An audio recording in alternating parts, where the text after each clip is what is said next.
The bar on Outpost Zeta 9 was a kind of place where men, aliens, and machines gathered when they had nowhere else to go. It was a cesspool of ex-soldiers, mercenaries, bounty hunters, and criminals, all drowning their sins in whatever liquor passed for drinkable in this forsaken corner of the galaxy. The air was thick with smoke, the scent of burnt circuitry, spilled engine fuel, and the coppery tang of dried blood. In a booth near the back, against the flickering neon glow of a malfunctioning holo sign, sat a lone human. He was draped in a dark cloak, the hood partially covering his face, but one detail stood out beneath the dim, artificial light, a black tattoo inked into the skin of his forearm. A dragon coiled around a single kanji symbol, Shinobi. The others in the bar had noticed him the moment he stepped inside. Humans were rare in the outer colonies, and even rarer were those who carried themselves the way this one did, calm, poised, deliberate.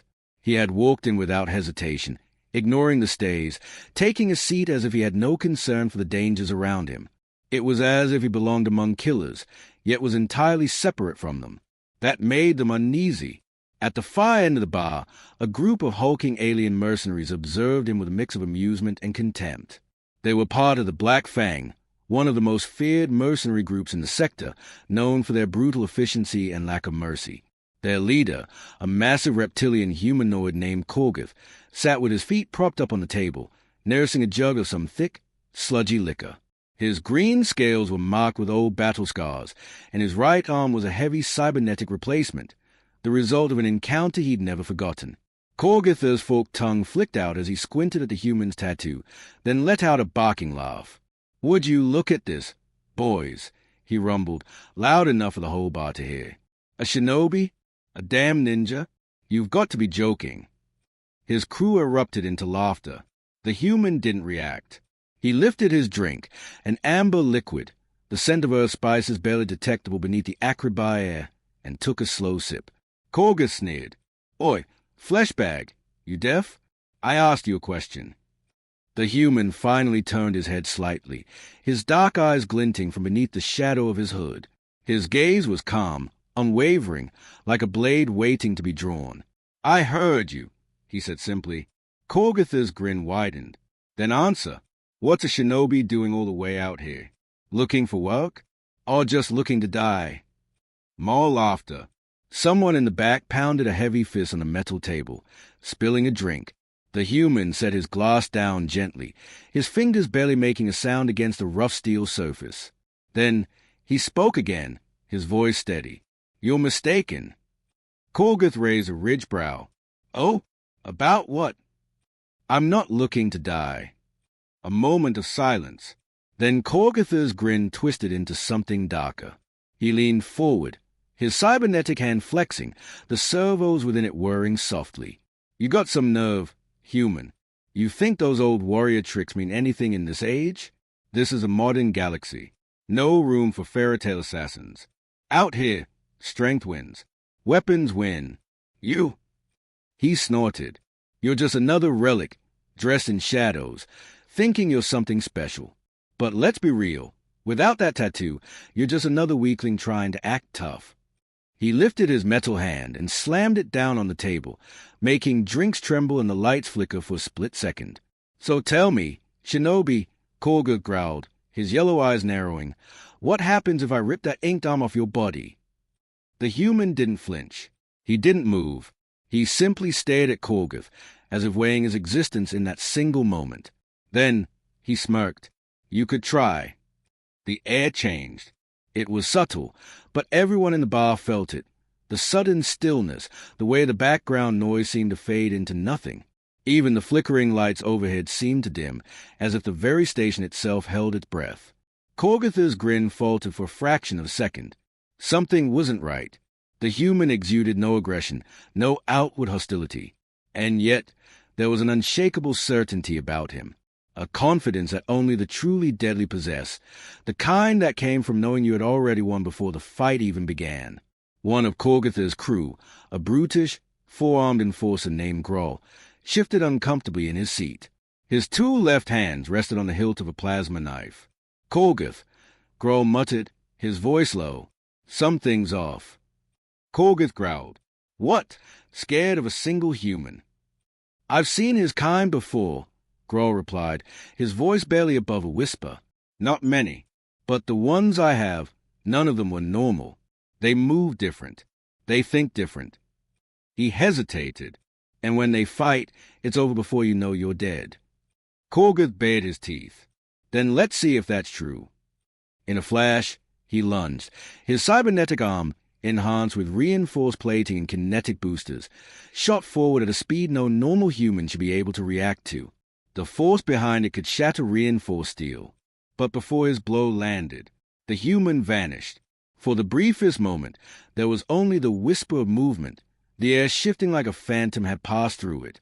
Then a sharp clang echoed through the bar. Korgoth staggered backward, eyes wide. His metal arm, his indestructible cybernetic limb, now bore 3 precise, glowing cuts across the plating. Sparks flickered from the exposed circuits. The servos whined in protest. Silence. The human stood behind him now, his posture unchanged, as if he had never moved. His right hand, which had been empty a moment ago, now gripped the hilt of a sleek, curved blade, a weapon of impossible sharpness, shimmering briefly before it disappeared into thin air. A chill ran down Korgoth's spine. The human exhaled slowly, then spoke. "You rely too much on strength," he said. "A mistake most make before they die." A deep, primal fear settled into the room, and for the first time in his life, Korgoth realized he had no idea who he was dealing with. Korgoth's reptilian eyes flicked between the glowing cuts on his cybernetic arm and the human who had somehow, impossibly, moved behind him in the blink of an eye. His mind scrambled for an explanation. "I didn't even see him move." The other mercenaries stiffened, their weapons shifting ever so slightly. No one had expected this. A human had just humiliated their leader in less than a second. HFY, a multi-eyed insectoid sniper with razor-sharp mandibles, was the first to break the silence. He hissed, his segmented fingers twitching as he reached for his plasma rifle. Korgoth snapped out of his daze, fury burning away the momentary fear. He roared, activating his cybernetic boosters. With a sudden burst of force, he whirled around, swinging his massive arm in a wide arc. The table in front of him exploded into shards of metal as his augmented strength sent debris flying. But the Shinobi was already gone. Korgoth's enhanced vision barely caught a blur before. Crack! Pain shot through Korgoth's ribs as a force like lightning struck his side. He barely registered the movement before something sharp grazed his throat. It was too precise, not a killing blow, but a deliberate reminder that it could have been. Korgoth stumbled back, gasping. His scales, reinforced by years of battle, had been cut, a clean, precise wound. The bar erupted into chaos. CHYX fired. A bolt of plasma tore through the air where the Shinobi had been standing, but missed. Then the lights flickered. The entire room darkened for half a second. A malfunction? No, a trick. Shadows moved. A wisp of fabric. A streak of motion. And then, screams. Grohl, the four-armed enforcer, collapsed. His plasma knife clattered to the ground, his 4 wrists severed in an instant. He howled, his body writhing in pain as dark blood poured onto the floor. Another mercenary, a hulking cyborg named Rax, raised his armed cannon, only for something to slice clean through it, sending the weapon clanking to the ground in 2 smoking halves. More screams, more gunfire, but none of the shots landed. The Shinobi moved like a ghost in a storm, invisible 1 second, lethal the next. The bar's neon lights flickered wildly, catching glimpses of a dark-cloaked figure twisting, turning, vanishing between flashes of gunfire. One by one, the mercenaries fell. Some clutched at severed limbs, some gasped for air as their throats dripped with clean, bloodless cuts. But none were dead. It wasn't mercy. It was a message. Korgoth, still standing, barely breathing, couldn't comprehend it. His crew, some of the deadliest mercenaries in the sector, were being systematically dismantled. And the human? Not a single wasted movement. Not a single drop of blood on his cloak. CHYX, still standing near the bar, panicked. He screeched, his many eyes widening as he raised his plasma rifle again. Die! He fired blindly, sending a rapid burst of glowing red energy everywhere, tearing through the walls, shattering bottles, scorching the floors. Silence. Then, A single click. The rifle was suddenly gone from CHYX's hands. He looked down. His arms were still holding the weapon, but the weapon itself was missing in two pieces, severed by something too fast to see. CHYRX froze, mandibles clicking in disbelief. A whisper brushed past his ear. Too slow. And then something tapped the back of his head, gently, almost mockingly. CHYX screeched, dropping to his knees, shaking. His entire body refused to move. Korgoth, breathing heavily, finally understood. This wasn't just some human. This wasn't a man pretending to be a warrior. This was something else entirely. He had heard the stories, old myths, whispered about in war camps and military bases. He had laughed at them before, dismissing them as fairy tales from a dead planet. But now, Korgoth felt the truth settle into his bones like ice. The Shinobi weren't dead. They had simply adapted. And if this one was here, then there were others. Korgoth's knees buckled as he forced himself to speak. What do you want? He gasped, his hand clutching the wound on his ribs. The Shinobi, standing over him, unsheathed his blade once more. The air hummed around it, as if the very fabric of reality protested its existence. He knelt, staring into Korgoth's wide, terrified eyes. I want your leader, the Shinobi murmured. The Syndicate stole something from me. Korgoth coughed, dark green blood spattering the floor. You're insane if you think you can take on the Syndicate alone. They have fleets, whole armies of. The Shinobi stood. He turned slightly, tilting his head. I'm not alone. Korgoth's breath caught. Suddenly, shadows moved. They weren't alone anymore. Figures materialized in the darkness. Silent, armored warriors who had been waiting. Their eyes glowed softly, the same cold intensity burning in them as their leader. Korgoth realized this was only the beginning. The last thing he saw before losing consciousness was the mark glowing on the Shinobi's arm. The mark of something the galaxy had long forgotten to fear. The mark of the Shinobi. Korgoth awoke to the cold bite of steel against his throat. His vision was blurred, his body aching, but the pressure on his neck snapped him to full awareness. He was alive, which meant he was valuable. But for how long? The Shinobi loomed over him, his expression unreadable, his blade still resting against Korgoth's scale flesh. Around them, the bar was silent. The mercenaries, what was left of them, lay motionless, groaning in pain or unconscious. None had been killed. That, somehow, was more terrifying than a massacre. Korgoth knew brutality. He had lived in it, thrived in it. But this was surgical, precise, a message. The Shinobi lifted his blade, its gleaming edge vanishing back into its sheath as if it had never existed. You're going to take me to your boss, he said simply. Korgoth coughed, spitting out dark blood. The Syndicate's got hundreds of bosses, human. You're gonna have to be more specific. The Shinobi crouched beside him, his cloak barely shifting. There was no sound when he moved, no wasted effort. Korgoth hated that. I want the one who stole from us, the Shinobi said. The one who took the artifact from INN Prime. Korgoth stiffened. So that's what this is about. The raid on INN Prime had been hushed, even within the Syndicate. Only a handful of top mercenary groups had been hired for it. Korgoth hadn't been involved, but he had heard the rumors. An ancient temple. Something hidden in its ruins.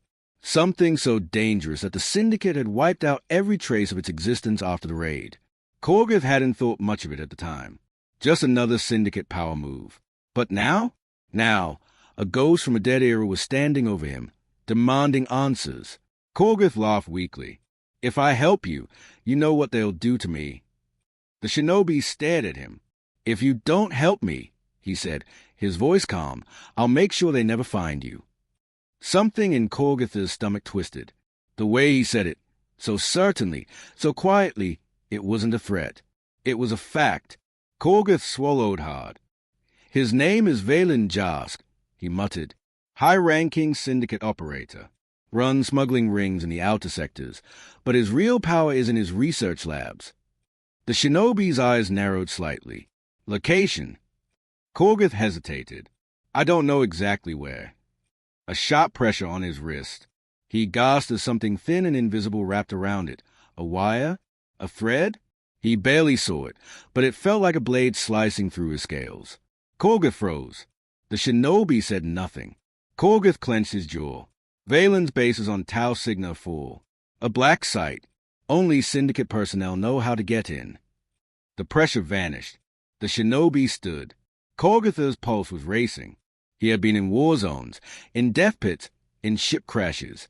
He had fought entire squads of armored killers. But he had never felt so helpless. He took a shuddering breath. You think you can just walk into a Syndicate black site? You may be fast, human, but they have security beyond anything you've ever seen. There's a reason no one goes against the Syndicate and lives. The Shinobi glanced toward the darkened corners of the bar. His brothers still stood there, watching, waiting. Their presence was unsettling, not just because of their silence, but because they felt like shadows given form. Then he looked back at Korgoth.